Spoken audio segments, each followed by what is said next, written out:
Hello all and welcome to the GMAT Advanced Target 700 series. Today we will be looking at the 20th installment of the whole series and we have been discussing critical reasoning in the current videos. For those of you who are joining the series new, if you want to discover the reading comprehension part, you must go and visit the sections 1 to 15. Critical reasoning starts from the 16th section, so you can study the prior parts before starting this particular series. In today's video, we are going to look at some more questions of strengthening and weakening, a type of question that we have already discussed in the last installment, that was the 19th installment. We had also touched upon strengthening and weakening questions in the 18th video, and some part of that was also covered in the introductory video on critical reasoning, which was the 16th video. So for those of you who are joining new or who want to build their skills on strengthening and weakening, you can go and visit these respective video modules as well. Let's look at the questions that we have for today's module. And let's start with the first question. This question says that the criteria used to diagnose DPLT have changed over time. Researchers who study DPLT have used different definitions to diagnose DPLT. This has led to some disagreement about the number, characteristics, and outcomes of children with the disorder. Although the exact causes of DPLT are not known, and research shows that genes play a role, but other factors may contribute or make symptoms worse. There are many unanswered questions about DPLT, and there is more we need to learn about how DPLT affects people throughout their life. Okay, so the premise is simple. We know for sure that DPLT is some kind of a disorder or a disease, and the criteria that is used to diagnose DPLT, for example, what is it that you observe that lets you decipher that you have DPLT, it has changed over time. This is a fact. It further says that researchers who study DPLT have used different definitions to diagnose DPLT, which means definition is kind of like, some symptoms or some things that were being used to diagnose, they are being used to define what kind of illness is there. For example, if you have fever, you can have fever. You can also do a test and that fever might turn out to be because of dengue. It might also be there because of typhoid. Okay, malaria, right? So you have DPLT again is a disorder where there is disagreement among the researcher community about the number, characteristics, and outcomes of children with the disorder. So we can also decipher that DPLT is something that primarily affects children. Although the exact causes of DPLT are not known, again, this is a fact, so we don't really know what causes DPLT. And research shows that genes play a role. This is again a fact, which means genes play a role. But other factors may contribute or make symptoms worse. There are many unanswered questions about DPLT, and there is far more we need to learn about how DPLT affects people throughout their life. All right, so let's look at the question. It says, which of the following, if true, provides the most support for the argument? Now, providing the most support is akin to saying strengthens. Okay, so I could have replaced this phrase by the word strengthens, and it would have mean the same thing. Now, as in most questions of critical reasoning, the first thing that we have to evaluate is what is this argument that is being talked about.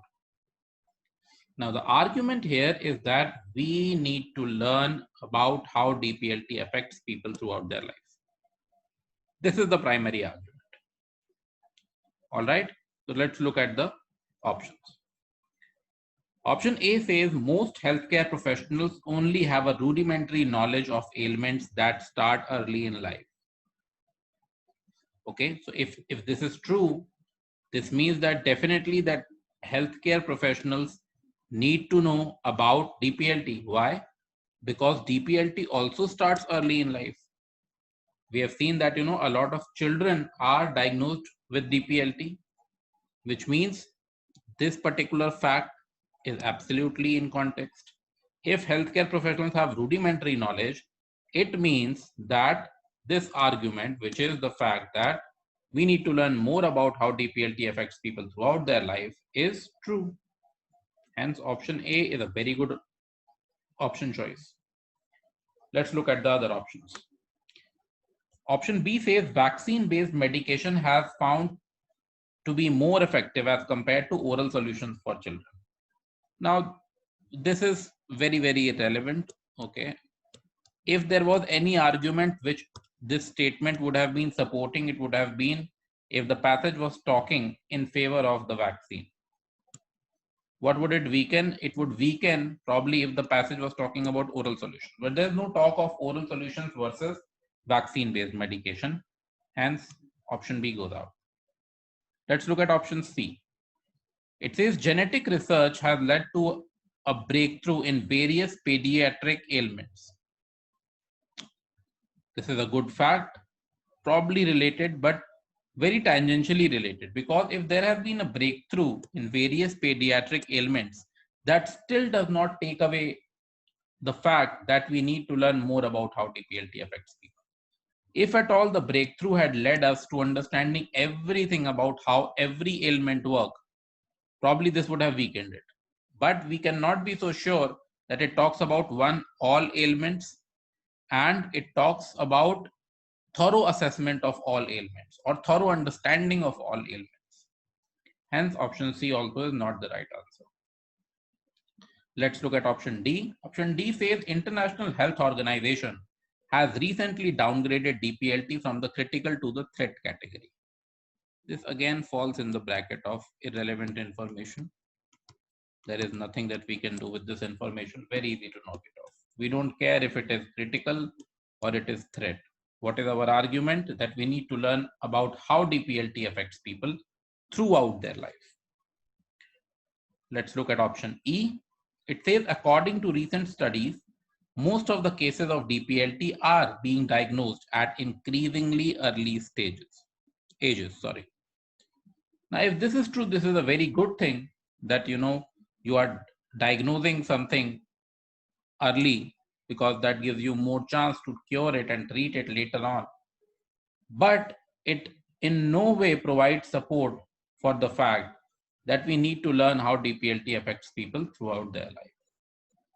Hence, this also goes out. Option A becomes our final answer. Okay, so I hope you were able to follow this question.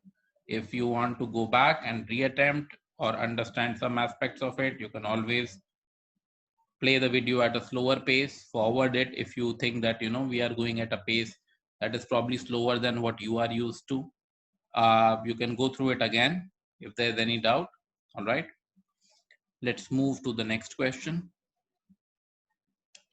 This question says that crops can be traded on the futures market before they are harvested. Okay, if a poor corn harvest is predicted, prices of corn futures rise. If a bountiful corn harvest is predicted, prices of corn futures fall. This morning, meteorologists are predicting much needed rain for the crop growing region starting tomorrow. Therefore, since adequate moisture is essential for the current crop survival, prices of corn futures will fall sharply today. Now, before we answer this question, let me give you a brief overview of what futures are, right? Now, futures essentially are contracts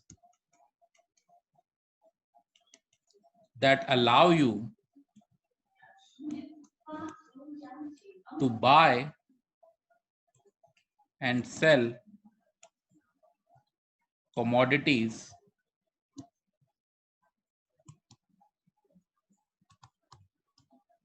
and other things at a future rate.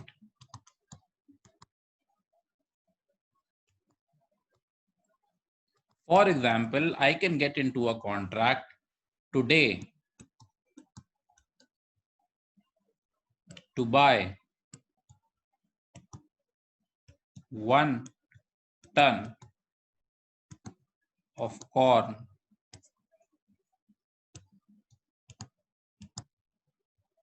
one year down the line at predetermined prices.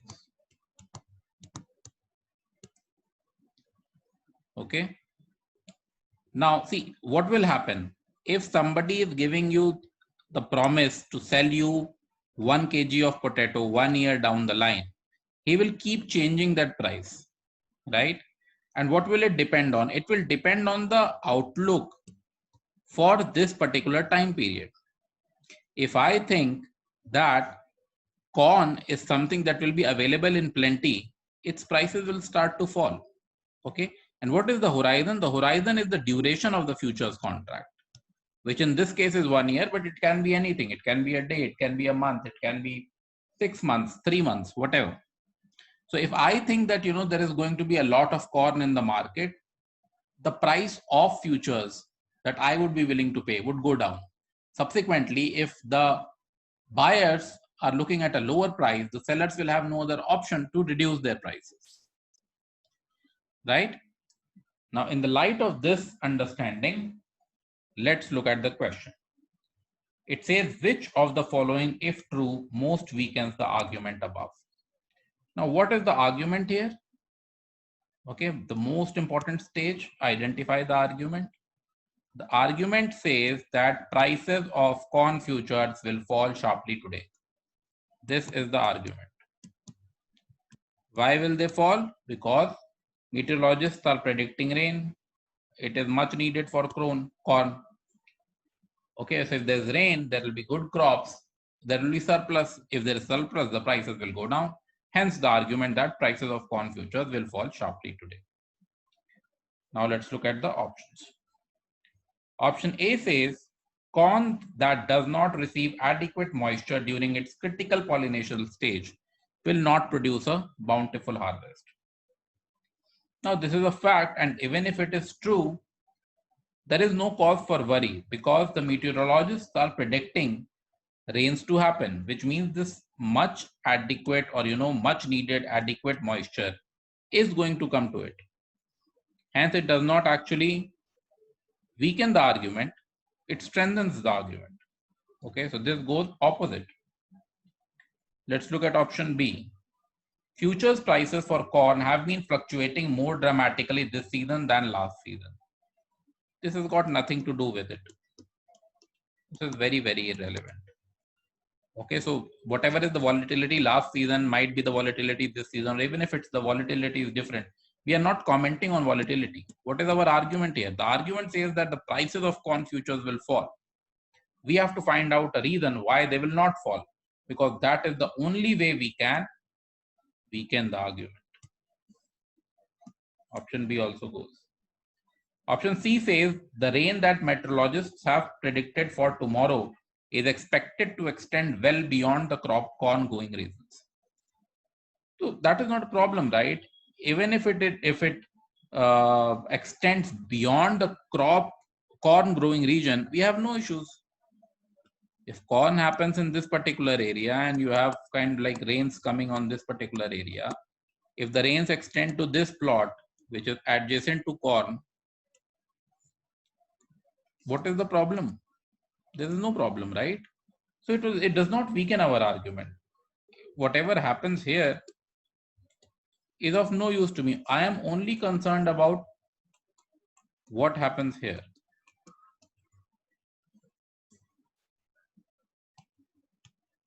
Let's look at option D. Agriculture experts announced today that a disease that has devastated some of the corn crop will spread widely before the end of the growing season. Now, this is something which is of interest. So if you have a disease that has devastated some of the corn and it is expected to spread widely, what will it do? It will lead to the failure of the crop.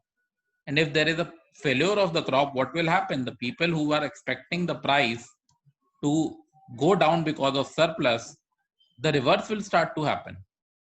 Because if there is devastation, there will be a shortage of the crop. And if there's a shortage of the crop, the futures prices will start to go up. Okay, option D becomes a very good choice for our answer. Let's look at option E.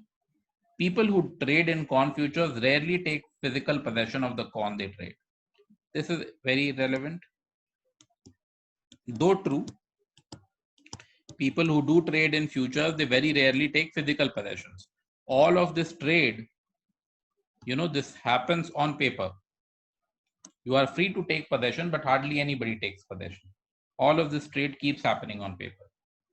Hence, option E also goes out. Option D becomes our final answer. So as I have been saying in most of the video lessons that we have seen, it is very, very important to identify and isolate what is the primary argument at play. Only when you do that will you be able to tackle a critical reasoning question with much elan. And strengthening and weakening questions, they lie at the core of critical reasoning, right? So strengthening and weakening the argument is very, very related to what exactly the argument is. Okay, so please be on the lookout of what an argument is, what is a fact, and what is not an argument also. All right, so on that note, I will stop this video. I'll see you in the next installment of this series where we'll discuss some more questions. Till then, keep preparing.